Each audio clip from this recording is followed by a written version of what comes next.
그 어떤 사람이요 배를 타려다가 황당한 일이 벌어졌다고요. 흥분한 마음에 승선을 했거든요. 그런데 배가 자기가 생각했던 것보다 훨씬 크고 좋았던 거예요. 아, 좋다. 참. 그리고 감탄했는데, 근데 얼마 되지 않아서 자기 깨달은 게 있어요. 뭐냐면, 배를 잘못 탔다는 거를 깨달았어요. 얼마나 황당하겠어요. 잘못된 목적지에 도착하고, 더군다나 짐조차도 그 배에 없었던 거예요. 뭐, 비행기도 가끔 그렇고요. 기차도 그렇고, 우리는 목적지와 다르게 그렇게 타는 경우가 가끔 발생하는 것 같아요. 이런 여행이 뭐 아무리 좋은 배를 타고 좋은 비행기를 타고 자기가 생각해보다 더 나은 그런 것이라고 할지라도 이런 여행을 성공적이다라고 말하기는 좀 어려울 것 같아요. 세상에서 살아가는 데 있어서도 이 수단과 방법이 바뀌면 굉장히 곤란해지는 경우가 있습니다. 세상살이에서도 그렇고 영적인 세계에서도 마찬가지입니다. 영적인 세계에서도 수단과 목적이 바뀌면 엄청나게 gon란해지는 경우가 있습니다. 이사야서 43장 21절 여러분 너무나도 잘 알죠. 저는 이 말씀을 외울 때 4321로 외웠어요. 이사야 4321. 근데 저는 개역성경본으로 우리가 다 같이 함께 봤으면 좋겠어요. 같이 읽겠습니다. 이 백성은 내가 나를 위하여 지었나니 나를 찬송하게 하려 함이니라. 분명히 우리 인간 삶에 대한 목적이 무엇인지 성경은 우리에게 얘기하고 있어요. 하나님을 찬양하고 하나님을 예배하고 하나님을 높이는 것이 바로 우리 창조된 우리 인간의 목적이다. 그래서요, 여러분 우리 웨스트민스터 그 신앙 고백 중에서 이 소요리 문답, 뭐 대요리 문답이 있는데 어린아이들을 위해서 또 젊은 청년들을 위해서 만들어진 게 당시에 이 소요리 문답이라고 하는 게 있어요. 저도 어렸을 때 많이 했거든요. 그 소요리 문답 제1이 이렇게 얘기를 하고 있어요. 사람의 제일 되는 목적은 하나님을 영화롭게 하는 것과 영원토록 그를 즐거워하는 것이다. 라고 소요리 문답 제1항이 그렇게 되어 있어요. 1항은 이 소요리 문답 전체를 아우리는 가장 중요한 그런 항목입니다. 그래서 여러분 성경을 보면 성경의 사람들은 늘 자신의 삶 속에서 자신을 창조하신 하나님을 높이는 삶을 살았어요. 여러분 아브라함도 보시면 창세기를 자세히 보시면 그가 거하는 곳마다 옮긴 데마다 그럼 제일 처음 뭘 한 줄 아세요? 예배를. 성경의 인물들 중에서 우리는 뺄 수 없는 인물이 누구냐면 바로 다윗일 것입니다. 근데 이 다윗이요, 자기는 이런 궁에 거하는데 하나님이 저는 성막 가운데 계속 있는 것이 불편했어요. 그래서 하나님을 위한 집 성전을 짓기를 원했어요. 아마 그 마음도 하나님께 영광 돌리고자 하는 그런 마음이었을 거예요. 근데 하나님은 그것을 허락하시지 않아요. 넌 너무 많이 피를 흘렸어. 그래서 허락하지 않아요. 그래서 그 다음 후계자인 솔로몬에게 허락돼서 자기가 지을 도구들과 재료들은 다 준비해요, 다윗이. 다윗이 이렇게 공포했을 때 모든 백성이 즐거운 마음으로 다 헌물을 가지고 나와요. 그래서 다 준비됐어요. 그리고 솔로몬이 결국은 솔로몬 성전을 짓게 되죠. 그것이 바로 오늘 본문의 성전이에요. 그래서 오늘 본문 제가 이렇게 11절부터 14절인데 이 11절부터 14절은 성전이 시작한 것과 성전이 끝마쳤다 이렇게 끝나요. 바로 그것이 바로 우리가 잘 아는 솔로몬 성전이고요. 이 솔로몬 성전 잘 보이시는지 모르겠지만 안쪽이 뭘로 되어 있습니까? 다 황금으로 되어 있어요. 아주 화려하고 그다음에 당시로서는 성막만 알고 있었던 사람이 이 성전을 보니까 얼마나 화려하고 웅장하겠어요. 물론 이것이 뭐 그렇게 큰 사이즈의 것들이 아니에요. 나중에는 더 큰 신전, 우리가 사이즈로만 따진다면 뭐 여러분 우리 그리스나 뭐 이런 데 갔다 오신 분들 아시겠지만 더 큰 신전들도 세상에 많죠. 이스라엘 역사 속에서는요, 성전을 만들려고 하는 시도가 3번 있었어요. 근데 실질적으로는 2번에 걸쳐서 성전이 만들어집니다. 우리가 잘 아는 솔로몬 성전과 두 번째는 이스라엘의 포로에서 돌아왔을 때 스룹바벨이 성전을 짓게 돼요. 근데 시작은 했지만 마치지를 못합니다. 그래서 이두메인이었던 헤롯, 우리가 잘 아는 헤롯, 그렇죠? 헤롯이 여러분 무슨 일을 하냐면 이스라엘 백성들의 환심을 살려고 이 성전을 마무리해요. 그리고 그 성전이 그래서 두 번째로 지어져요. 그리고 지금은 이스라엘 백성들이 그 무너진 성전을 다시 회복시키고 지으려고 하는, 그래서 제3의 성전, 이런 말씀 여러분 들어본지 모르겠지만 제3의 성전을 지으려고 그렇게 계획하고 있어요. 솔로몬 성전은 아마 많은 지역교회에서 성전을 짓거나 교회를 짓거나 예배당이죠. 성전이라기보다도 예배당을 지을 때 많이 언급하거나 좀 뭔가 기준이 되는 어떤 그러한 성전이기도 해요. 많이 쓰이기도 하고 언급하기도 해요. 하지만 이 성전 또는 교회의 목적은 여러분 너무나도 분명합니다. 그거는 우리가 하나님 앞에 나아가는, 또 하나님께 영광 돌리는, 아까 말씀드렸던 우리가 하나님께 온전한 찬양을 드리는, 예배 드리는 그런 목적이 돼야 되는 것은 너무나도 분명해요.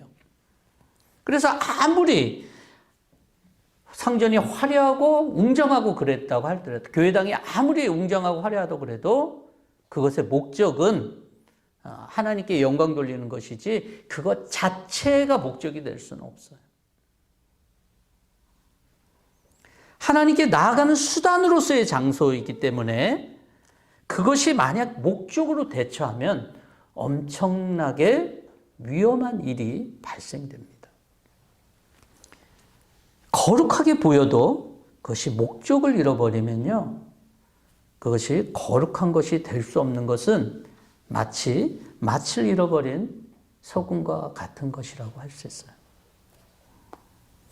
거룩을 잃어버렸어요. 성전이 하나님이 원하시는 모습, 하나님이 원하시는 모습을 잊어버렸을 때, 그렇지만 사람들에게는 마치 거룩한 것처럼 보이는 그런 것. 또 거룩을 잃어버린 하나님의 백성이 마치 거룩한 것처럼 위장할 때, 보여질 때 세상에, 그것은 굉장히 위험한 것입니다. 해로운 것이에요. 저희가 7월, 8월 우리가 예레미야를 묵상하면서 그 주된 내용을 여러분들이 좀 기억해 보시면 아마 그것이 분명하게질 거예요. 성전에서 예배를 드린다는 것만으로 자신이 하나님이 선택한 선민이고 또 하나님의 거룩한 사람인 것처럼, 그래서 절대로 자기네들은 멸망하지 않을 거라고 생각했어요. 이스라엘 백성들. 이미 하나님이 멸망시키겠다고 하나님의 말씀을 전한 예레미야의 말씀이 도무지 들어갈 기미가 보이지 않았어요. 왜 그랬을까요? 이미 거룩을 잃어버렸는데 마치 거룩한 것처럼 세상 속에서 보이는 거예요. 이미 솔로몬 성전이 아직까지 망하지 않았어요. 거룩한 장소에서 나는 예배를 드리고 있으니까 아무런 문제가 없을 거라고 생각했어요. 저들 마음속에 하나님이라고 하는, 하나님 앞에 진정한 예배를, 찬양을 드리는 그 목적은 잊어버렸는데 여전히 수단은 남아있거든요. 보이는 수단 남아있으니까 괜찮다고 생각한 거예요.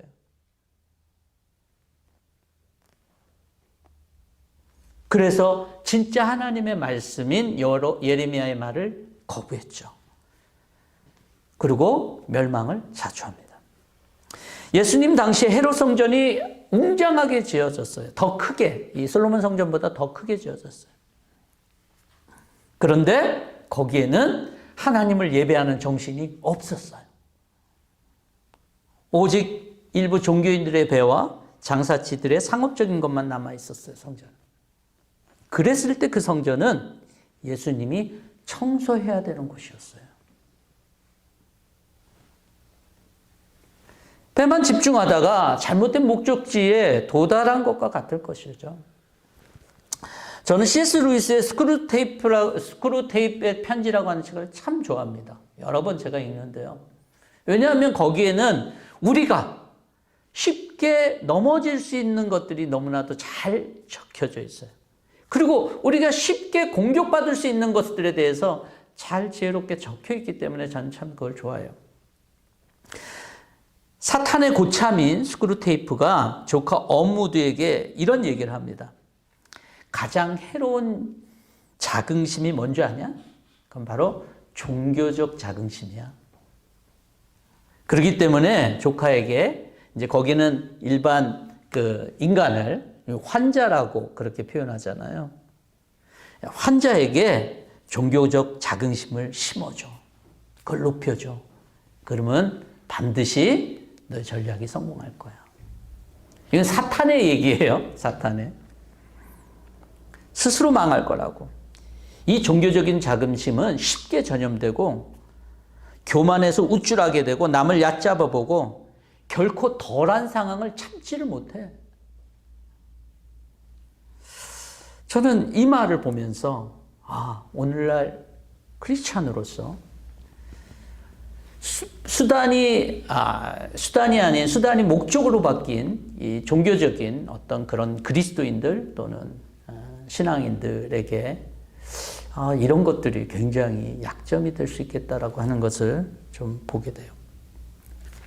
보이는 성전을 화려하고 웅장하게 솔로몬 성전을 지었잖아요. 그러면 솔로몬 성전 다음에 좀 더 나은 하나님에 대한 믿음과 신앙의 모습이 보여야 되잖아요. 여러분들이 이번 주에 이제 아침 묵상을 하면서 이제 그걸 발견하게 될 텐데, 이번 주부터. 이스라엘 백성들이 솔로몬 성전을 딱 짓고 난 다음에 그 다음이 더 나은, 솔로몬 자신도 더 나은 신앙으로 갔을까요? 그러지 않아요. 왜 그랬을까요? 이 훌륭한 성전을 지었으니까 다 됐다라고 생각한 거예요. 여러분, 우리 그리스도인 중에서 특별히 이 개신교들 중에서 우리는 참 구원, 예수 그리스도인이라는 구원에 대한 강조를 많이 합니다. 그렇죠? 구원받으면 이것이 완전히 끝난 줄로 알아요. 그러니까 사람들은 이 종교적인 자긍심, 난 다 끝났어. 그것만 믿고 더 이상 앞으로 나갈 생각을 안 하는 사람들이 참 많이 있습니다. 여러분, 신앙의 목적은 앞으로 나아가야 되는 거예요. 하나님께로 나아가야 돼요. 그래서 하나님은 눈에 보이는 거룩한 것이라고 할지라도 그것에 집중하는 것이 아니라 보이지 않는 하나님을 계속적으로 바라보고 나갈 것들을 하나님의 백성들에게 얘기해요.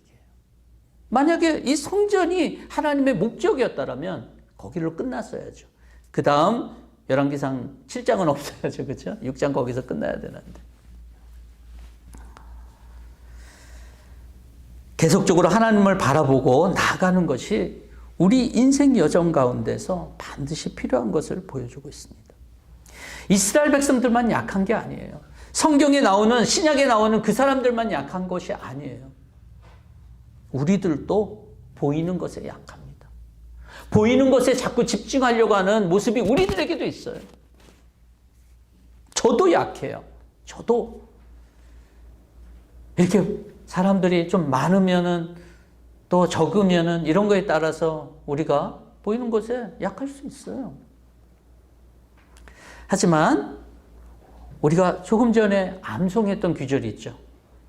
뭐였습니까? 우리는 믿음으로 살아가지, 보는 것으로 살아가지 않는다는 거예요. Not by sight. 하나님에 대한 믿음을 가지고 하나님을 진실되게 예배하고 경배하고 찬양하고 높이는 삶을 살아가는 그런 저와 여러분들이 되시길 바랍니다. 두 번째로 우리가 주목할 수 있는 것들은 바로 12절의 말씀인데요. 12절에 이렇게 말씀하고 있어요. 드디어 내가 성전 짓기를 시작하였구나. 이거는 하나님의 말씀이에요. 내가 내 법도와 율례를 따르고 또 나의 계명을 순종하여 그대로 그것을 지키면 내가 내 아버지 다윗에게 약속한 바를 내게서 이루겠다. 13절은 또한 그렇게 했기 때문에 계속 부수적인 말씀이에요. 여러분, 성전을 짓기 시작했어요. 그리고 14절에는 제가 말씀드렸던 것처럼 성전을 끝마쳤다고 그랬어요. 자, 이것이 중간에 들어갔어요. 그런데 여기에 어떤 좀 이상한 것은 못 발견했나요? 성전을 짓기 시작했구나.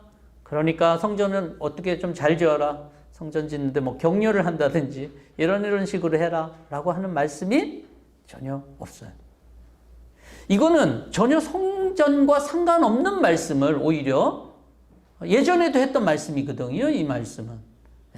계명을 순종하고 따르고 지키고 하는 것은 이스라엘 백성들 출애굽 때도, 아니 그 전에도 족장 시대에도 계속적으로 했던 말씀이에요. 다른 게 없어요. 성전과 관련된 말이 하나님께서 주시지 않는다는 거예요. 여러분, 그렇다면 이 말씀을 어떻게 우리는 이해해야 되냐면, 하나님은 이 성전을 어떻게 짓느냐는 것보다도 더 중요한 이 성전의 목적이 무엇인지를 우리에게 가르쳐주는, 솔로몬에게 가르쳐주는 그것을 시사하는 거예요. 하나님의 관심사항은 뭐였어요? 법도와 율례를 따르고 순종하고 지키는 것에 관심이 있었다는 거예요. 왜냐하면 그것이 성전의 근본 목적이고 교회가 교회되게 하는 그런 목적이기 때문에 그래요. 교회는 어떻게 하나님의 말씀을 따르고 순종하고 지킬 것에 대한 관심을 가질 수 있도록 도와야 됩니다. 그 아닌 것들은 또 세상에서도 또 많이 할 수 있지만 하나님의 말씀에 대한 것들은 하나님께서 교회에게 허락한 그런 것이다라고 할 수 있어요. 하나님은 그것에 대한 관심이 있어요. 그래서 아까도 말씀드렸다시피 성막 이스라엘 백성 출애굽할 때도 그렇고 성막 지을 때도 그렇고 성전, 그 다음에 또 교회에 대해서도 동일하게 하나님께서 우리에게 요구하는 바가 같다라고 하는 것입니다.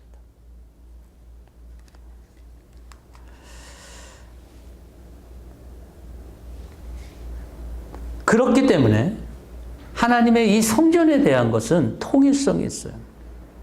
그런데 우리가 그런 하나님의 말씀을 지켜나가는 데 있어서 조금 부족한 모습들을 보게 됩니다. 이스라엘 백성들이 출애굽하고 성막을 지었어요. 이 성막을 짓고 하나님의 말씀을 잘 따를 것을 하나님 기대했지만 여러분, 사사기 때 저들이 하나님의 말씀을 그렇게 잘 따랐나요? 아니에요. 각자의 소견에 옳은 대로 했대요. 성전을 지었어요. 솔로몬 성전을 아까 뭐 보는 그림이 시원찮아서 뭐 그럴 수도 있는데 굉장히 정말 멋들어지게 지었어요. 모든 사람들이 당시에 정말 환호할 만한 그런 모습으로 지었어요. 근데 그 다음에 어땠어요? 그들이 하나님 말씀을 이렇게 하나님 말씀하신 대로 잘 따랐나요? 그렇지 않았어요. 하나님의 모든 관심은 하나님의 말씀을 쫓고 따르고 순종하고 그 부분에 대해 관심이 있어요. 그래서 하나님께서 우리에게, 우리 인간에게, 이 세상에게 허락하신 또 다른 방법이 뭔지 아세요? 바로 예수 그리스도예요. 하나님은 목적 때문에 성전보다 더 위대한 분을 허락하십니다. 마태복음에서 예수님께서 이렇게 얘기해요. 당신 스스로가 하신 말씀이에요. 안식일 논쟁 때 예수님께서 당신 스스로에 대해서 얘기를 하세요. 뭐라 그러냐면 너에게 이르노니 성전보다 더 큰 이가 여기 있다. 자신이 성전보다 더 크다라고 하는 거예요.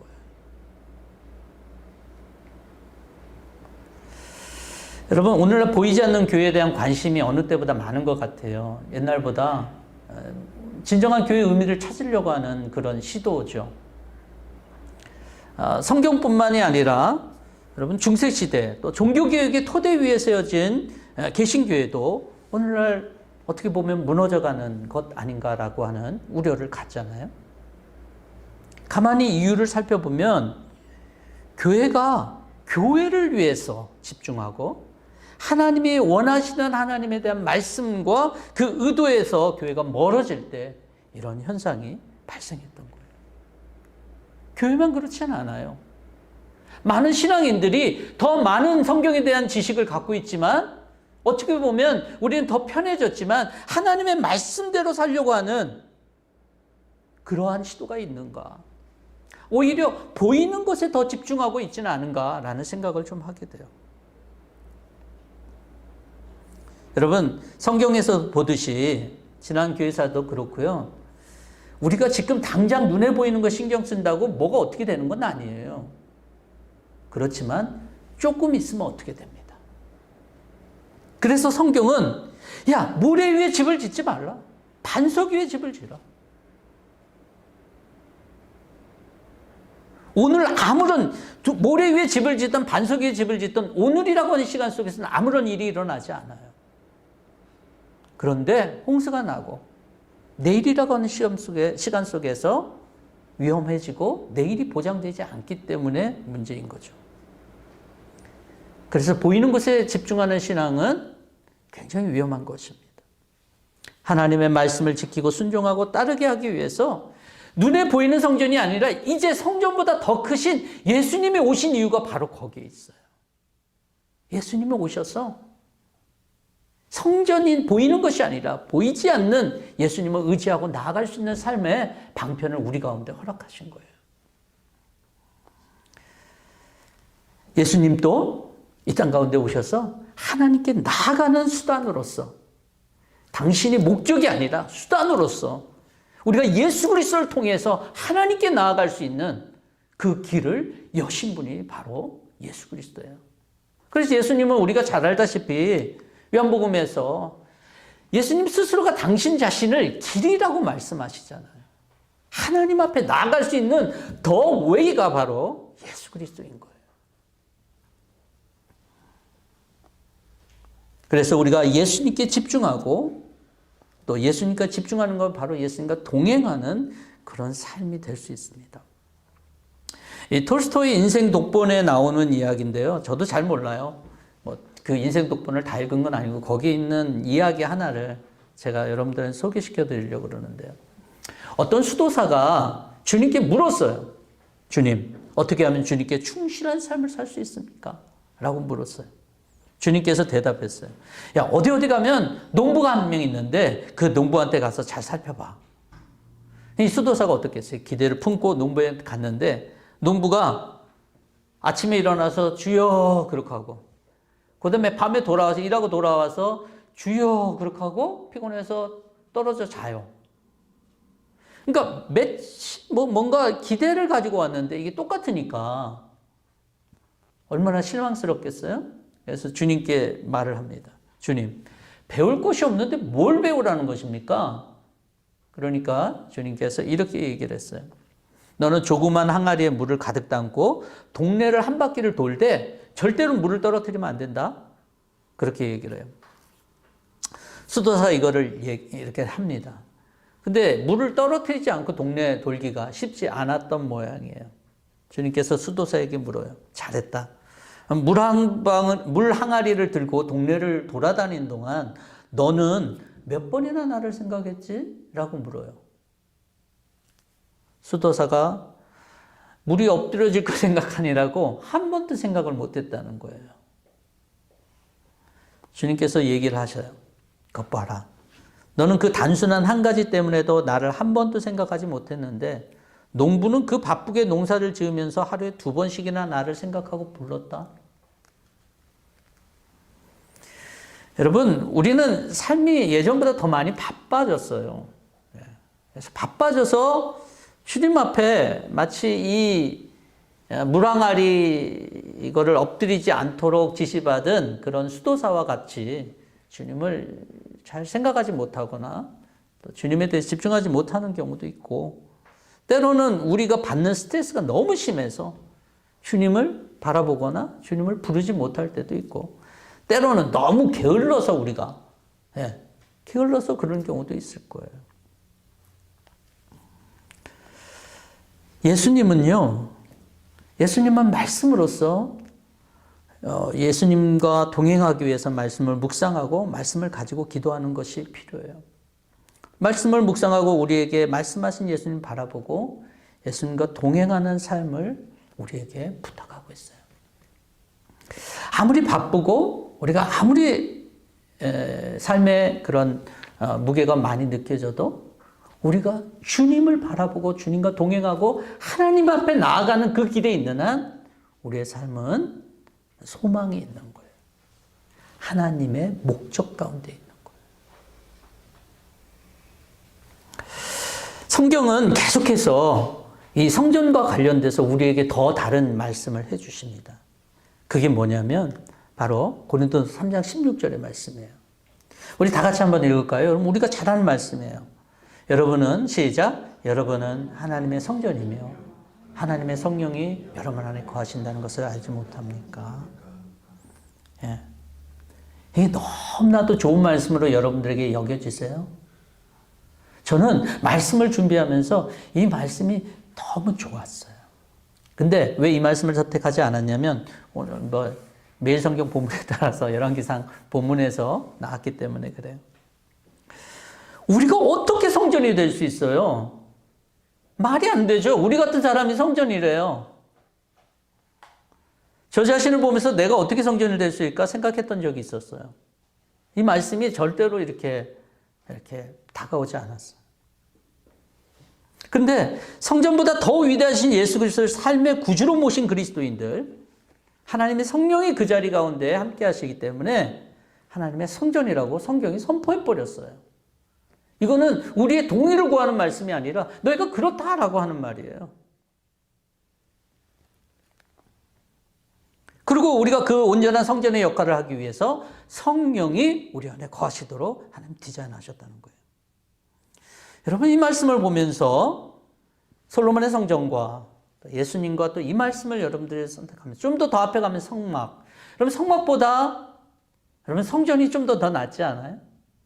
성전보다 여러분 예수 그리스도가 더 낫지 않아요?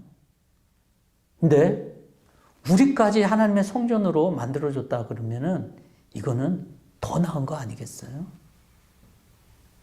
저는 이 역사에, 성경 역사에 이것들을 바라보면서 이 성막과 성전과 이 모든 것들은 하나님의 나라의 어떤 그런 의미로서의 모습도 있지만 우리 이걸 보면서 깨달아지는 게 뭐가 있냐면 하나님 나라가 전진하고 있고 하나님 나라가 점점 나아지면서 하나님의 은혜가 더하는구나라고 하는 것을 깨닫게 됩니다.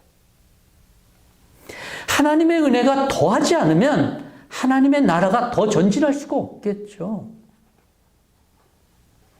전 여기에서 하나님의 말씀이 하나님의 목적은 똑같았어요. 아까 12절의 말씀처럼 말씀을 지키고 말씀을 순종하고 말씀을 따르는 이 목적은 똑같아요. 오늘도.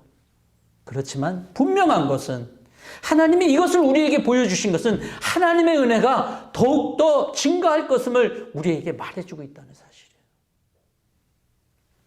하나님의 원칙은 변하지 않지만 그 하나님이 그 원칙을 지키면서 계속적으로 하나님 나라를 확장하면서 점진적으로 나갈 때 하나님의 은혜가 더 증가한다는 거예요.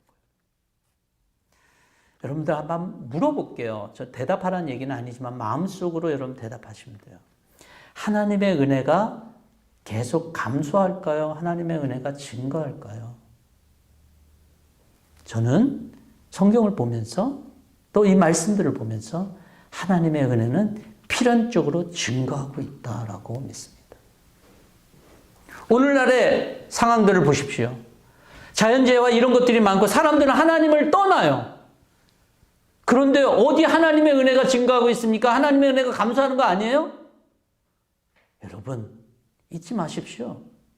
이 세상이 그렇게 하나님을 믿기 어려운데도 나를 지켜주고 있다는 것, 내가 하나님을 믿을 수 있도록 한다는 건 기적 중에 기적 아닐까요? 하나님의 은혜가 넘치기 때문 아닐까요?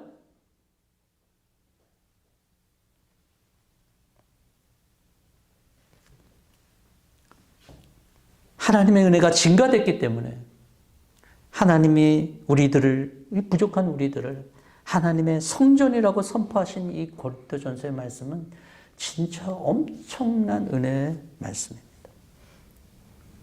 하나님의 은혜는 절대 멈추지 않습니다. 하나님의 사랑이 계속적으로 자라기 때문에 그래요. 이 하나님의 은혜를 저와 여러분들이 믿으시길 바라요. 개인적으로도 마찬가지예요. 하나님의 말씀이 우리 속에 있는 한 하나님이 우리를 통해서 하나님의 나라를 이루어 가시려고 하는 이 계획이 절대로 무너지지 않는 한 저와 여러분들의 삶 속에서의 개인의 삶 속에서 하나님의 은혜는 절대로 가감되지 않습니다. 아니, 감소되지 않습니다. 증가됩니다.